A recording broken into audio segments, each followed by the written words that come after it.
வணக்கம். இந்தியாவுடைய ஜனநாயகமே ஒரு கேள்விக்குறியாக ஆகக்கூடிய ஒரு சூழல் இப்போது உருவாகி கொண்டிருக்கிறது. ஒரு துறையிலும் அல்ல, எந்த துறையை எடுத்துக்கொண்டாலும் அந்தந்த துறையிலே அவர்களுடைய ஜனநாயகம் அங்கே பறிக்கப்படுகிறது என்ற சூழல் தான் இப்போது உருவாகி கொண்டிருக்கிறது. எடுத்துக்காட்டுக்கு ஒன்றை சொல்வதாக இருந்தால், இந்திய மக்களுக்கு வாக்களிக்கக்கூடிய உரிமை கூட கேள்விக்குறியாக இருக்கிறது. இந்த அரசு யாரை வாக்களிக்க வேண்டும் என்று நிர்ணயம் செய்கிறார்களோ அவர்களுக்கு மட்டும்தான் வாக்களிக்க முடியும் என்ற ஒரு சூழல் இப்போது உருவாகி கொண்டிருக்கிறது. அது மட்டுமல்ல, ஒரு மாநிலத்திலிருந்து இன்னொரு மாநிலத்திற்கு குடிபெயர்ந்தவர்களுக்கு வாக்குரிமை அளிக்கலாம் என்று சொன்னால், தற்காலிகமாக குடிபுகுந்தவர்களுக்கு வாக்குரிமை கொடுக்கப்பட்டு விட்டால் அந்தந்த மாநிலத்தில் இருக்கிறவர்கள் அந்த மாநிலத்தில் சார்ந்தவர்களுக்கு நலனை கருதி ஒரு அரசை உருவாக்கி கொள்ளலாம் என்று சொன்னால் அந்த நிலைப்பாடு வாங்கியே பறிக்கப்பட்டு கொண்டிருக்கிறது. அது மட்டும்தான் இந்தியாவுடைய நிலைப்பாடா? ஜனநாயகம் அங்கே மட்டும்தான் பறிக்கப்படுகிறதா என்று சொன்னால், தொழிலாளர் வர்க்கமே இந்த நேரத்தில் முழுமையாக பாதிக்கக்கூடிய ஒரு சூழல் உருவாகி கொண்டிருக்கிறது.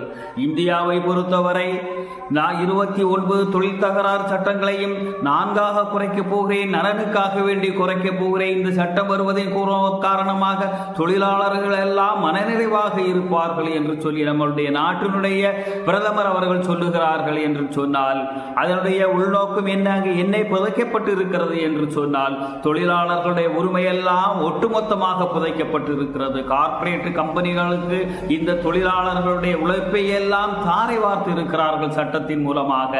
அது மட்டுமல்ல, தொழிலாளர்கள் வேலை வாங்குவதற்காக வேண்டி நேரத்தையும் அவர்கள் தேவைக்கு தகுந்தார் போல் 12 மணிக்கு வரையிலும் ஒரு தொழிலாளியை வேலை வாங்கலாம் என்ற ஒரு நிலைப்பாடு உலகத்திலே இந்தியாவில் மட்டும்தான் இருக்கும் என்ற ஒரு நிலைப்பாடு இப்போது ஏற்பட்டு கொண்டிருக்கிறது. எந்த ஒரு தொழிலாளியும் இனிமேல் எனக்கு தொழிலாளர் என்ற உரிமை உண்டு என்று வாதாட முடியாது. அது மட்டுமல்ல, முன்னோரு தொழிலாளர்களை கொண்டவர்களுக்கு தான் இந்த மோசமான தொழிற்சங்கம், இந்த தொழில் தகராறு சட்டம் கூட பொருந்தும், மற்றவர்களுக்கு பொருந்தாது என்று சொன்னால் அதற்கு என்ன பொருள்? எந்த ஒரு நிர்வாகத்தில் எந்த ஒரு தொழிலாளி பணியாற்றுகிறானோ அந்த நிறுவனத்தின் அந்த தொழிலாளி கொத்தடிமையாக வாழ வேண்டும் என்பதனை மறைமுகமாக சொல்லப்பட்டிருக்கிறது. தொழில் தகராறு சட்டத்திற்கு கீழ் வரக்கூடிய இந்த நிர்வாகங்கள் கூட தொழிற்சங்கங்களுக்கு மரியாதை வழங்க வேண்டுமா என்று சொன்னால் நிச்சயமாக கிடையாது. ஏன் என்று சொன்னால், கோரிக்கைகளை வைக்கலாமாம், ஆனால் போராடக்கூடாது. கோரிக்கையில் பேச்சுவார்த்தை நடாத்தலாம், ஆனால் அது நிறைவேற்றி தர வேண்டும் என்ற கட்டாயம் அந்த நிர்வாகத்திற்கு கிடையாது.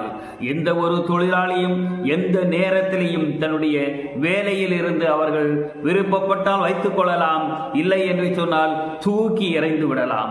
இதனுடைய நிலைப்பாடு எங்கே வருகிறது என்று சொன்னால், ஒரு நிர்வாகத்திலேயே வேலை பார்த்து கொண்டு இருக்கக்கூடிய நேரத்தில் இப்போது வழங்கக்கூடிய சம்பளத்தை விடவும் குறைந்த ஊதியத்திற்காக வேண்டி இப்போது நடக்கக்கூடிய தமிழகத்தில் நடக்கக்கூடிய நிலைப்பாடு வைத்து சொல்வதையானால், வடகுலத்தவர்கள் எல்லாம் இங்கேயே குடிபெயர்ந்து பட்டாம்பூச்சிகளை போன்று இங்கே தமிழகத்தில் வந்து குடியேறுவார்களேயானால், தமிழகத்தில் இருக்கக்கூடிய தொழிலாளர்களை எல்லாம் தூக்கி எறிந்துவிட்டு குறைந்த ஊதியத்திலேயே அவர்களை நான் வேலைக்கு அமர்த்துகிறேன் என்று சொல்லி அவர்களை வேலைக்கு அமர்த்தக்கூடிய ஒரு மிக ஆபத்தான ஒரு சூழல் இப்போது இந்த தொழிலாளர் வர்க்கத்துக்கு வந்து கொண்டிருக்கிறது. அப்போது தமிழக மக்கள் வாழ்க்கையும் இழந்து தொழிலையும் இழந்து வடகுலத்தார் எவ்வாறு இங்கே குடிபெயர்ந்து வருகிறார்களோ அதுபோன்று நம் தமிழக மக்களும், தமிழகத்தை பொறுத்த மட்டும் பேசுகிறேன், தமிழக மக்களும் குடிபெயர்ந்து வேலைக்காக வேண்டி அலையக்கூடிய ஒரு சூழல் மிக விரைவாக இந்த சட்டத்தின் கீழ் வருகிறது. இந்த சட்டத்தை வைத்துத்தான் மோடி அவர்கள் சொல்லுகிறார்கள், தொழிலாளர்களுக்கு நலன் வகிக்கக்கூடிய ஒரு சட்டம் என்று சொல்லுகிறார்கள். நலம் வகிக்கக்கூடிய சட்டம் தான் யாருக்கு என்று சொன்னால், வடகுலத்தாருக்கு நலம் வகிக்கக்கூடிய சட்டம். அந்தந்த மாநிலத்திலேயே வாழக்கூடிய தொழிலாளர்களுக்கு இது சவக்கூடமாகத்தான் இந்த சட்டம் நிறைவேற்றப்பட்டிருக்கிறது. ஆங்கிலேயர் காலத்தில் இருந்தே கொண்டு வரப்பட்ட சட்டத்தை இப்போது மாற்ற வேண்டும் என்ற நிலைப்பாடு ஏன் வந்தது என்று சொன்னால், கார்ப்பரேட் கம்பெனிக்காரர்களை வாழ வைப்பதற்காக வேண்டி. கார்ப்பரேட் கம்பெனிக்காரர்கள் வாழ்கிறார்கள் என்று நாம் வாழ்ந்து கொண்டிருக்கிறோம் என்றுதான் அவர்களுக்கு பொருள்.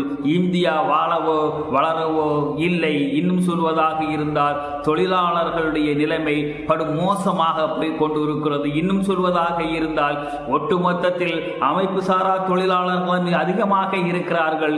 எந்த ஒரு சட்டமும் அமைப்பு சாரா தொழிலாளர்களை கட்டுப்படுத்தாது என்றும் சொல்லுகிறார்கள்.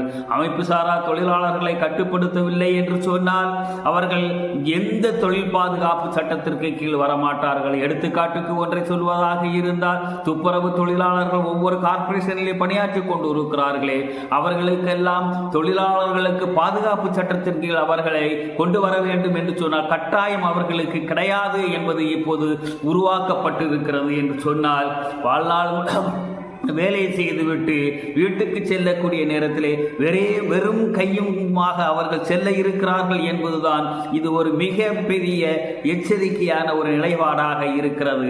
மக்கள் இதை புரிந்து கொள்ள வேண்டும்.